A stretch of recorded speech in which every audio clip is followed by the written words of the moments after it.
the Syrian security forces. They even attacked that mosque, and all the patients and doctors who were there lost their lives as well. Now, Muawiyah had written that thing on the wall, but he had no idea what all was going to happen because of that one mistake. The Syrian government uses chemical weapons. Now forget about your children, and if you can't have more children, then leave the women from your homes here. Bodies are lined up. Children, women, all lose their lives in one single line. People started fleeing Syria, and when they couldn't find a flight, they risked their lives and tried to escape by sea. 14-year-old Muawiyah would never have imagined, even in his dreams, that a single line he wrote on a wall would cause so much. Superpowers from all over the world, the US, Russia, Iran, even terrorist organizations like ISIS stood up and got involved. This is Syria, and within Syria, 74% of the population is Sunni Muslims and 16% are Shia Muslims. So the point is that the Sunni population is in the majority, but even after being in the majority, the government in Syria is led by Bashar al-Assad, who is a Shia Muslim. And in his party as well, the people in important positions are also Shia Muslims. The first question is, why did this happen? In the year 1970, the current president of Syria, Bashar al-Assad's father, Hafez al-Assad, had a strong hold within Syria's military. He was also the head of the Syrian Air Force. What he did was, on November 13, 1970, he carried out a coup and declared himself the president of Syria. Now, he did become president, but he was well aware that the majority of Syria's population was Sunni. Sooner or later, a Sunni-led political party could come into power. So, from the very moment he became president, he started working on strengthening his power. He focused especially on areas with a Sunni majority and deployed intelligence agencies there so that even the smallest issue could be monitored, making sure that no issue would arise that might allow a Sunni-led political party to establish dominance. Using his power, he created rules in such a way that the opposition was almost completely wiped out. He changed the constitution according to his own needs, used secret agencies and the military extensively, took control of the media. Everything was brought under his influence, and he kept all the power firmly in his hands. And not only that, along with this, he was also repeatedly accused over time of favoring the Shia population within Syria. And then comes the year 2000. In this year, Hafez al-Assad passes away, and after him, his son Bashar al-Assad becomes the president of Syria. Now, when he became president, nothing really changed. He simply continued the same policies of his father. This dictatorship had already left a bitter taste in the minds of the Sunni population in Syria. But even after all this, Bashar al-Assad didn't face much difficulty in ruling Syria. In the year 2006, due to low rainfall, a drought began, and it lasted until 2010. Along with this, the people of Syria started facing economic difficulties. Suddenly, they had very little money, and there were food shortages. People in Syria, who were already troubled by the dictatorship, now also began suffering from poverty and unemployment. Poverty in Syria increased significantly, and while all this was happening in Syria, something else was also going on. In the neighboring countries, those with similar dictatorships, like Tunisia, Egypt, Libya, Yemen, and Jordan, the Arab Spring was unfolding.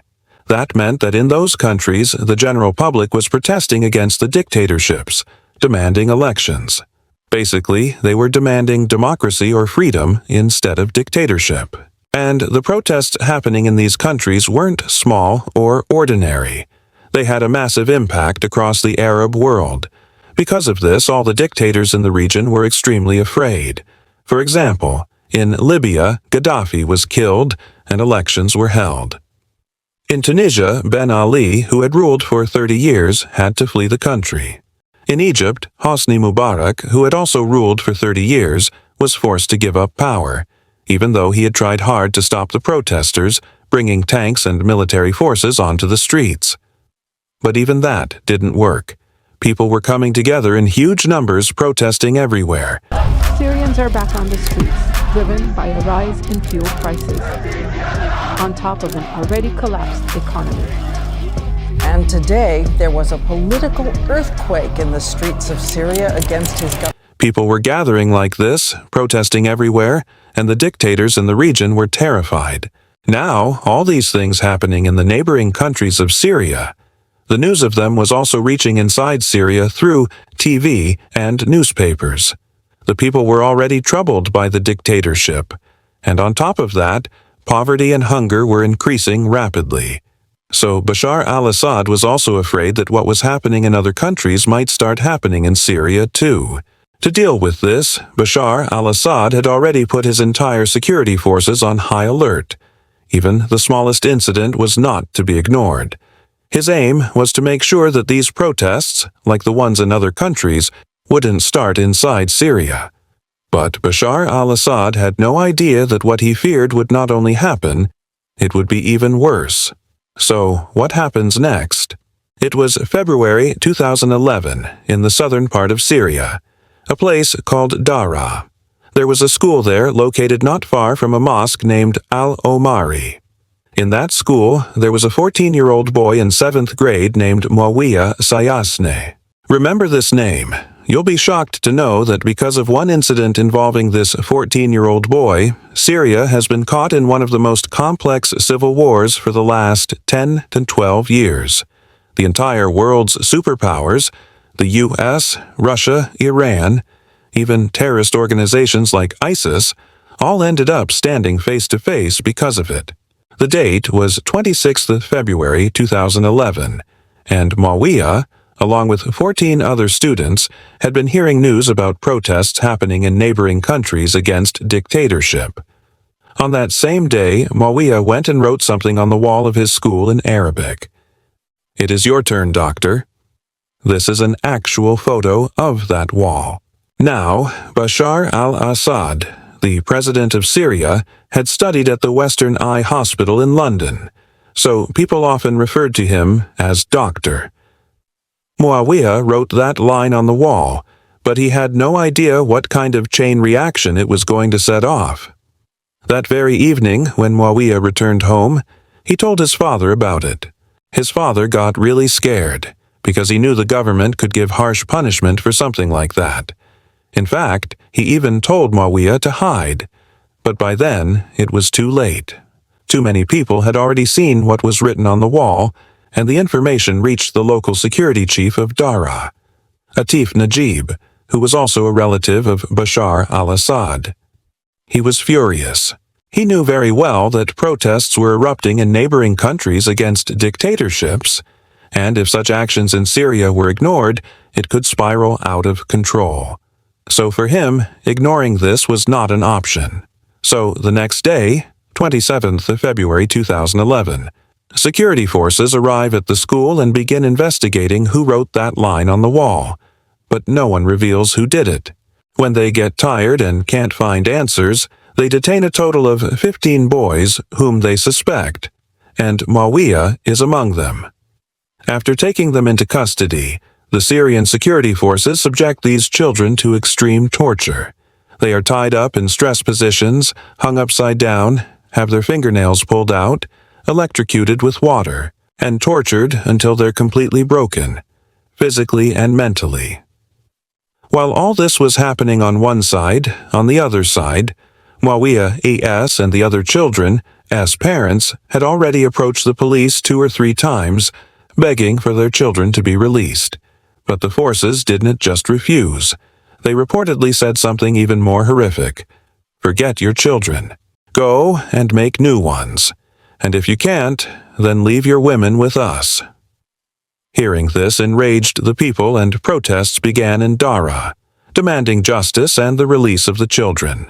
These were peaceful protests, because everyone knew that if a protest turned violent or destructive, the government would come down hard. So the people kept their protests peaceful and only demanded the children's release. But even then, the police and security forces refused to release the kids. In fact, they wanted to make an example out of them. So instead of letting the children go, They arrested more people who were peacefully protesting.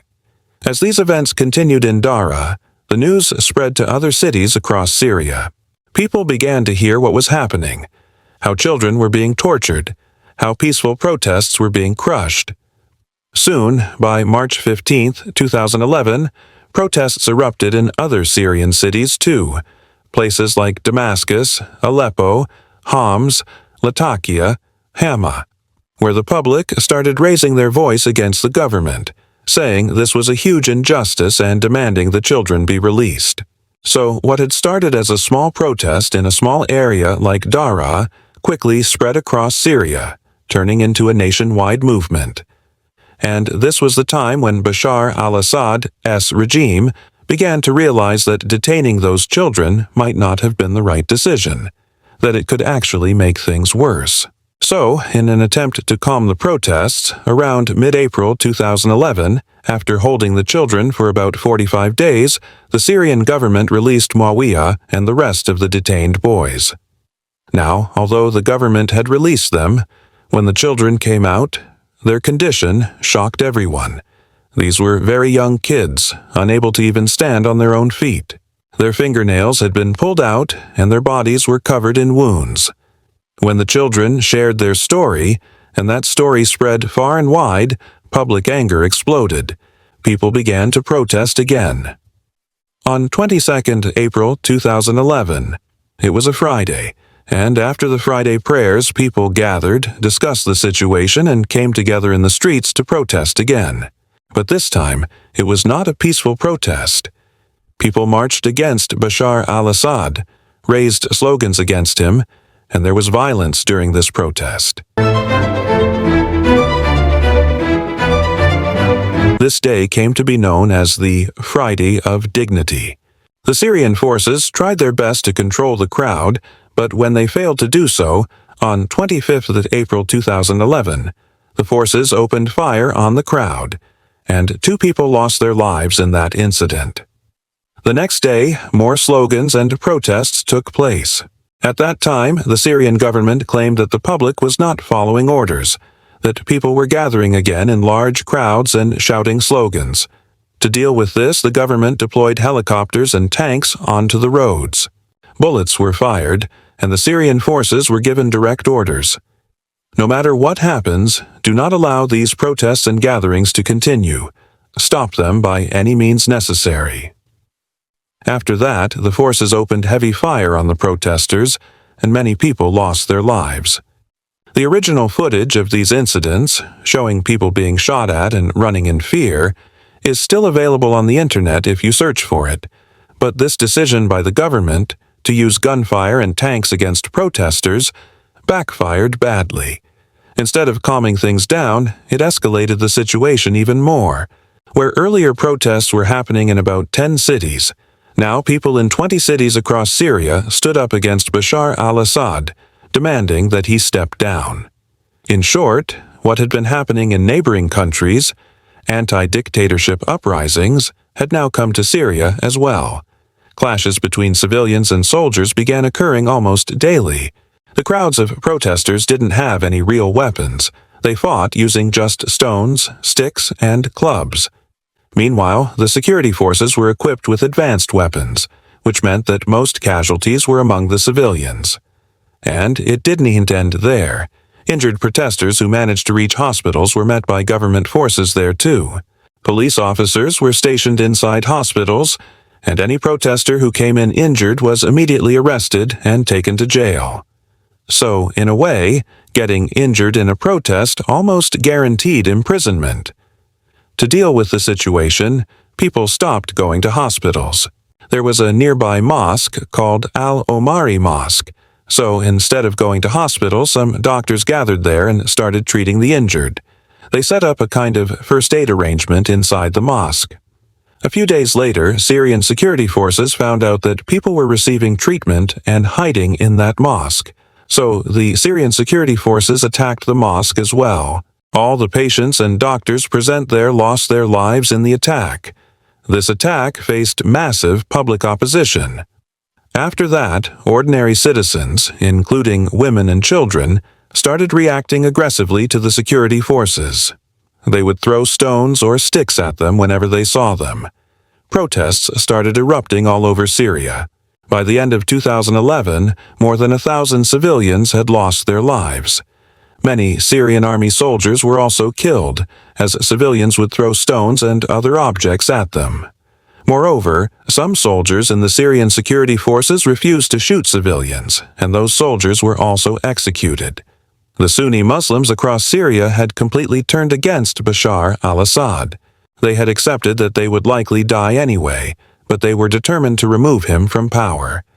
Even the children who had initially started this movement joined the protests. Initially, the conflict between civilians and security forces continued for a few days, but eventually, the format of the movement changed. This change happened because some Syrian security forces themselves rebelled and joined the civilians. The main role in this rebellion was played by Riyad al-Assad, who held a high position in the Syrian army. There was another person who had worked as a chartered accountant in Syria for 20 years. In his younger days, he had also received fighter pilot training during his national service in the armed forces. He began recruiting ordinary people to form small fighting units against the Syrian government. The first units he formed consisted of about 15 people each. Then, on July 29, 2011, these efforts were officially named the Free Syrian Army, FSA. The role of the Free Syrian Army was to resist the attacks by Syrian security forces, take up arms, and remove Bashar al-Assad from power, aiming to establish a fair system where such injustices would not happen again. They started trying to gradually take control of areas inside Syria. Seeing what was happening in Syria, neighboring Sunni-majority countries also began to show support. Many people who had previously fled Syria returned and helped the Free Syrian Army with their technological and professional skills to overthrow Assad. Alongside them, many extremist groups that were already against Bashar al-Assad joined forces with the Free Syrian Army. These included around 1,000 small extremist groups which collectively had around 100,000 fighters. The Free Syrian Army had no real choice. It had no weapons or resources, so out of sheer necessity, they allied with these groups without thinking much about the consequences. Around this time, ISI, Islamic State of Iraq, which was fighting the establishment in Iraq, also heard about the situation. They saw an opportunity in Syria to support Sunni Muslims and expand their own network. So ISI, too, came forward to help the Free Syrian Army. Their fighters gradually started entering Syria, some through Lebanon and others through different routes. You may have noticed that earlier the group's name was ISI, Islamic State of Iraq. Later, they changed it to ISIS, Islamic State of Iraq and Syria. The reason for this was that they expanded their operations from just Iraq into Syria, hence the name change from ISI to ISIS. Now from this point, the problems for the Syrian government started escalating. What was once a small-scale protest had turned into a massive headache for them. Managing this conflict was becoming extremely difficult. The Free Syrian Army, FSA, began using weapons and guerrilla warfare tactics. They started taking control of different parts of Syria, including Damascus, Aleppo, and eventually Raqqa, establishing their bases there. For the Syrian government, it became increasingly difficult to handle this situation. So, on one side, there was the ongoing fight between the government and the FSA, which was formed by common citizens. At the same time, in northeastern Syria, there was a large Kurdish population. These Kurds lived not only in Syria but also in neighboring Turkey. From time to time, they had been demanding an independent Kurdistan, both in Turkey and Syria. At this particular time, they saw a great opportunity. The Syrian government was on the back foot, heavily pressured by the FSA. So they felt that this was the right time to create their own Kurdistan. The Kurdish forces started capturing areas in the northeastern part of Syria. So now, besides the existing conflict with the FSA, the Syrian government had to deal with the Kurds who were also fighting them to establish their own state.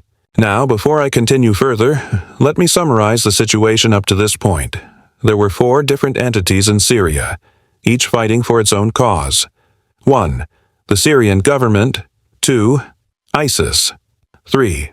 The Free Syrian Army, formed by common citizens. 4. The Kurdish forces. All 4 of these were fighting in Syria with their own goals. Soon after, foreign countries also began getting involved with these groups, each supporting the one that aligned with their own interests. This turned Syria into a battlefield, giving rise to one of the most complex civil wars in modern history, where multiple countries and superpowers started clashing with each other. Now you might ask, why did other countries get involved, and why did they start fighting each other? Here's why. Some oil-rich Sunni-majority countries in the Middle East, like Saudi Arabia and Qatar, had a problem with the Shia-led Syrian government. Despite Sunnis being the majority in Syria, the government was controlled by a minority Shia group led by Bashar al-Assad. These Sunni countries didn't like that, so they started supporting the Free Syrian Army, providing them with money and weapons to overthrow Bashar al-Assad. On the other hand, Iran, a Shia-majority country, wanted Assad, who is also Shia, to remain in power, so Iran began to fully support Assad's government.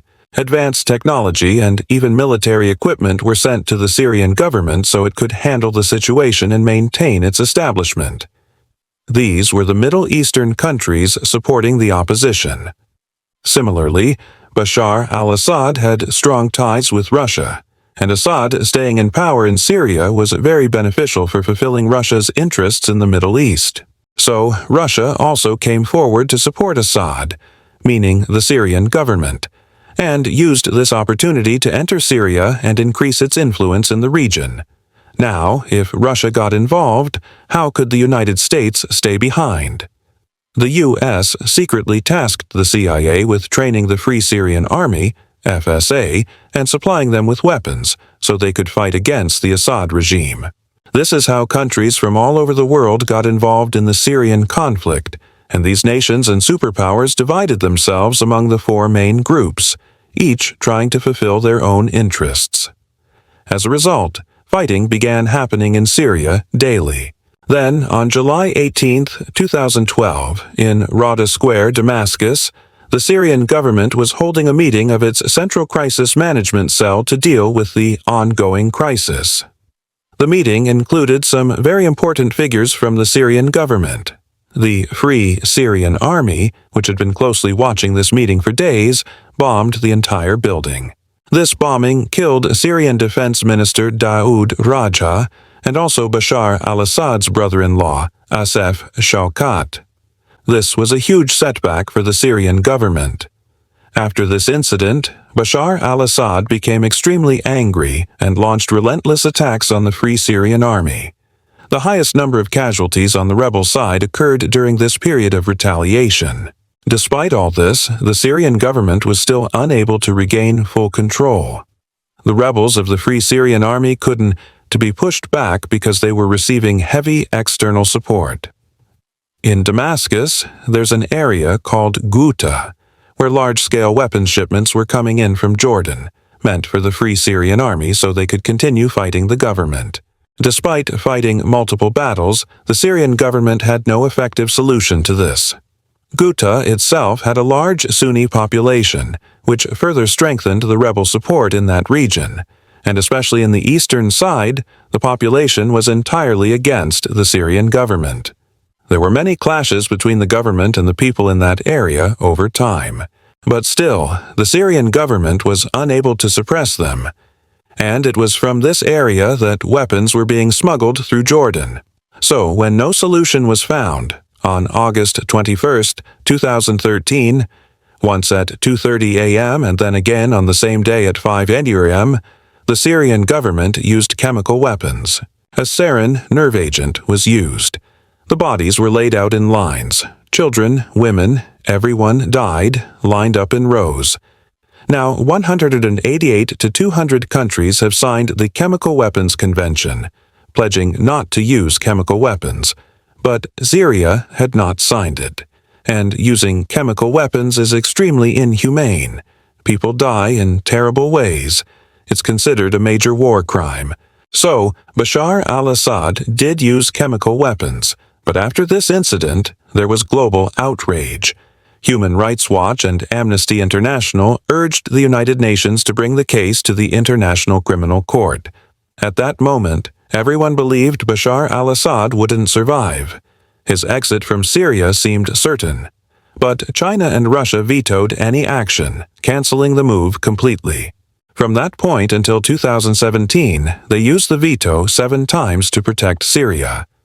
Had these vetoes not occurred, many things could have happened. Sanctions, military intervention, or Assad could have been forced to step down. But with the help of Russia, and to some extent China, Assad survived. Even so, after the chemical attack, President Obama strongly condemned the act and ordered direct strikes on Syrian government bases. It is in the national security interests of the United States to respond to the Assad regime's use of chemical weapons through a targeted military strike. At this point, Russia and the U.S. stood indirectly face to face, Russia supporting Bashar al-Assad and the U.S. backing the Free Syrian Army. However, the U.S. claimed that it had entered Syria only to eliminate ISIS. So, the U.S. began targeted strikes on various Syrian bases and also on ISIS strongholds. In retaliation, ISIS began capturing U.S. citizens, especially journalists. They beheaded them, burned them alive, and posted the videos online. So many countries were now involved, and then, in 2015, Turkey joined the fight. The Kurdish forces in northeastern Syria had been taking control of various areas. Turkey felt this could become a problem for them as well, so they started launching airstrikes against them too. Russia, under no circumstances, wanted to lose Bashar al-Assad in Syria. He was crucial for Russia's interests in the Middle East. So Russia established a military base in Syria and began conducting airstrikes across various regions. So basically, multiple superpowers, rebel groups, and terrorist organizations were now fighting in Syria, each for their own motives. Syria was no longer a country, but a battleground, a launch pad for international agendas. Everyone came to Syria to fulfill their own interests, just like a wrestling ring. And in all these endless airstrikes, the ones who suffered the most were the civilians, children and women who had nothing to do with the war. There were so many strikes that Syria was reduced to a skeleton. That's how destroyed it became.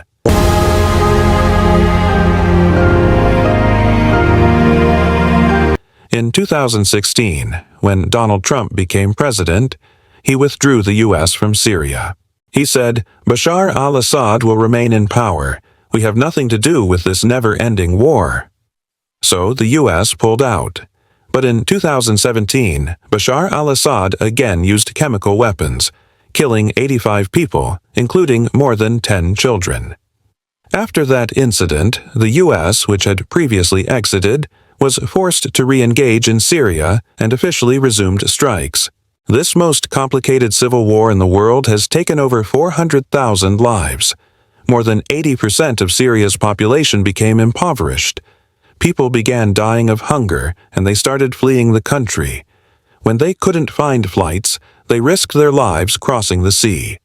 This complex Syrian civil war, with multiple countries involved, is also called the First Social Media War. Every group involved used social media extensively to spread their own narratives and gain international attention. Over 800 journalists were killed in Syria. ISIS used to behead or burn journalists, record it, and upload it online. Journalists became so scared that no one wanted to go to Syria anymore. Even news agencies began to rely on social media for updates from Syria. And it all started from a small protest and the stubbornness of Bashar al-Assad, who refused to give up his seat. And that 14-year-old Muawiyah, who never even imagined in his wildest dreams that a single line he wrote on a wall would one day lead to all this.